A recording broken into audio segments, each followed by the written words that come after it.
कि जब चुनाव का समय आया तो 10,000 फॉर्म भराने लगा। 10,000 देते वक्त किसी ने बताया कि आपको लौटाते वक्त ब्याज भी देना है। पुरुषों को नौकरी दीजिए, महिलाओं को काम दीजिए। आज आप आएंगे 500 रुपया देकर वोट खरीदेंगे, कल हम आपके पास जब काम के लिए जाएंगे तो आप कहेंगे कि हमने तो 500 रुपया पे तुम्हारा वोट खरीदा था। हम क्यों कर्ज लेंगे आपसे? 10,000 के कर्ज से क्या हमारा घर चल जाएगा?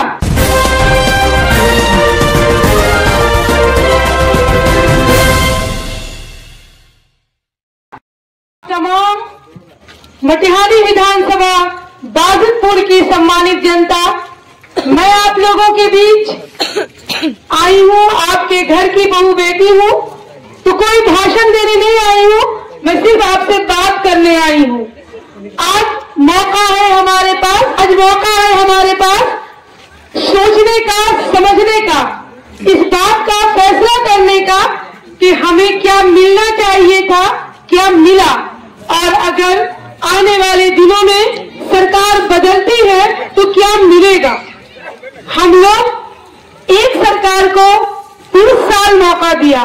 20 साल एक जनरेशन के लिए काफी होता है। एक बच्चा जब जन्म लेता है तो 20 साल में वो मतदाता बन जाता है। इस डबल इंजन की सरकार ने क्या दिया हमें? बेरोजगारी बढ़ा दी।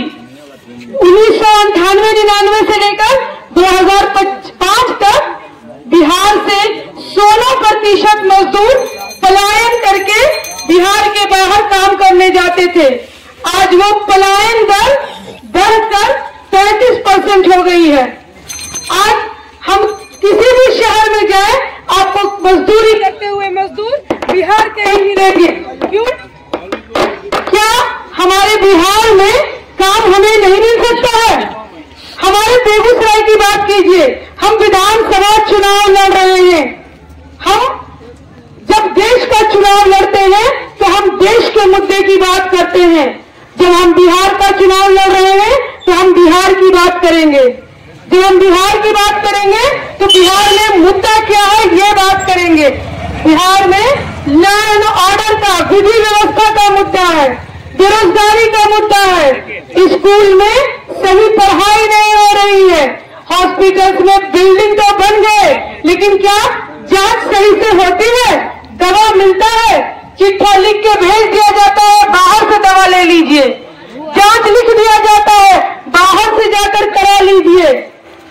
आज हमको बिहार में जो मिला उस पर भी सोचना है और जो मिल सकता है उस पर भी सोचना है। अभी आप लोगों ने देखा कि जब चुनाव का समय आया तो 10,000 फॉर्म भराने लगा। सभी औरतों को सूदखोर बनाया जा रहा है।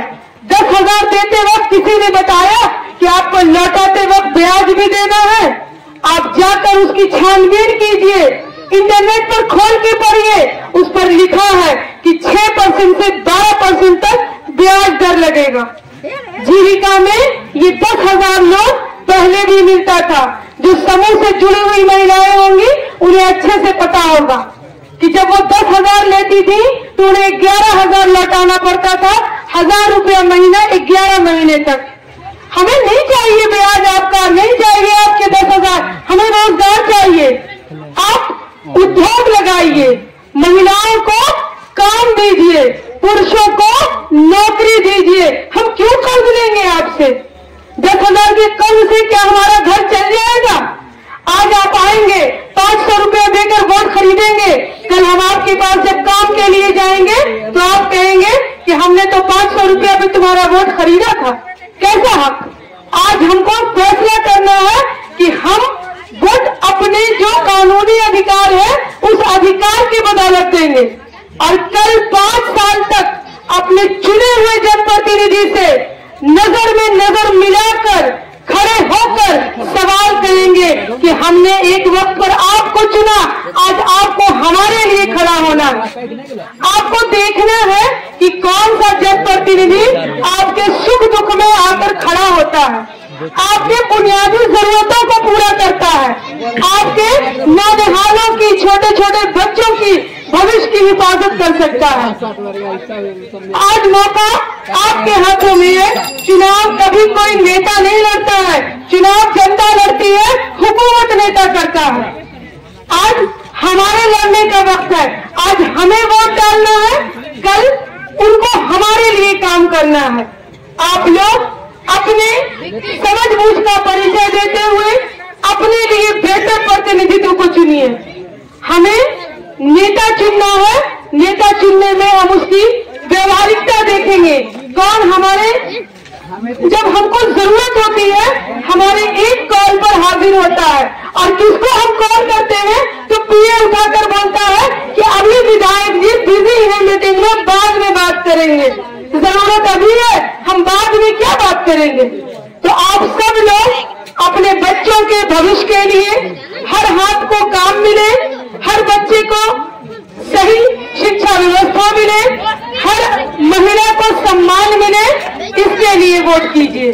और आपके बीच महागठबंधन के प्रत्याशी हैं नरेंद्र सिंह उर्फ बोगो सिंह, जिनके साथ कांग्रेस, सीपीआई, सीपीएम, माले सभी लोगों का समर्थन है। ये महागठबंधन के प्रत्याशी हैं। चुनना आपको है। सोच समझकर अपने लिए अपना जनप्रतिनिधि चुनिए। बस यही बातें करने मैं आपके बीच आई हूँ। आपके ही नगर निगम में वार्ड 35 की पार्षद हूँ। नाम है मेरा डॉक्टर शगुफ्ता काजल। कहीं बाहर से न आई हूँ, न बाहर चली जाऊंगी। कल जब आपको जरूरत होगी, अगर आपके विधायक जी नहीं सुनेंगे तो आप हमसे कहिएगा कि मैडम आप आई थी, आज ये काम नहीं हो रहा है। तो विधायक जी को जाकर एक सवाल तो जरूर करूंगी कि हम लोग कल आपके लिए खड़े थे, आज आपको हमारे लिए खड़ा होना होगा। बातों को समझिए और अपने मतदान का सही जगह प्रयोग कीजिए। धन्यवाद।